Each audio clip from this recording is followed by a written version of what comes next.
A historic peace summit and a historic day for the peoples of Azerbaijan, the United States, and Armenia. That is how President Trump is describing today's events as he hosts the president of Azerbaijan, Ilham Aliyev, and the prime minister of Armenia, Nikol Pashinyan, for what is expected to be one of President Trump's crowning peace achievements to date. The president will host the two leaders in a signing ceremony here at the White House. The two sides will also sign a number of memorandums of understandings with the United States, with Azerbaijan and the U.S. expected to expand their cooperation on a number of economic matters, international trade, energy security, and defense cooperation. It is being billed as one of President Trump's most significant diplomatic achievements, with the president saying that he is proud of the courageous leadership of President Aliyev of Azerbaijan and Nikol Pashinyan of Armenia. The president also said that he looks forward to unlocking the full economic potential of the South Caucasus region, a key point that has brought the two leaders of Azerbaijan and Armenia, former foes, to the negotiating table and to sign this agreement here in the White House is what is being called the Trump route for international peace and prosperity.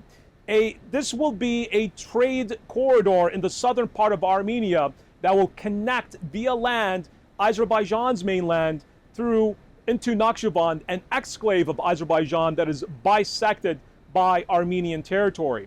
This will establish a road and railway network that will allow the free movement of people and goods from Central Asia into Turkey and the West.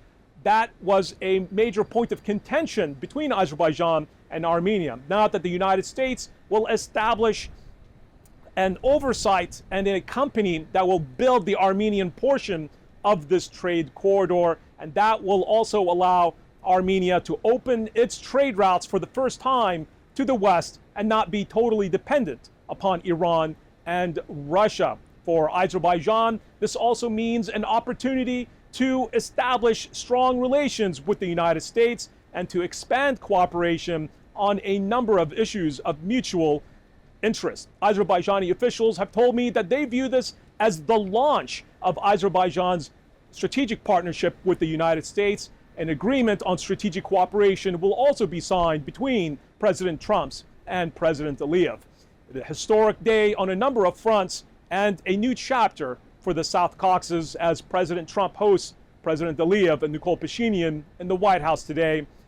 It is being viewed as a significant milestone, ending one of the region's longest conflicts and bringing new hope for the peoples of Azerbaijan and Armenia, and establishing strong bilateral ties on a leadership level between presidents of Azerbaijan and the United States. President Ilham Aliyev had just recently remarked on the importance of President Trump's peace legacy and the fact that the two leaders share common values and a common outlook when it comes to trade and strategic cooperation. I'm Ube Shabander for AnewZ, Washington, D.C.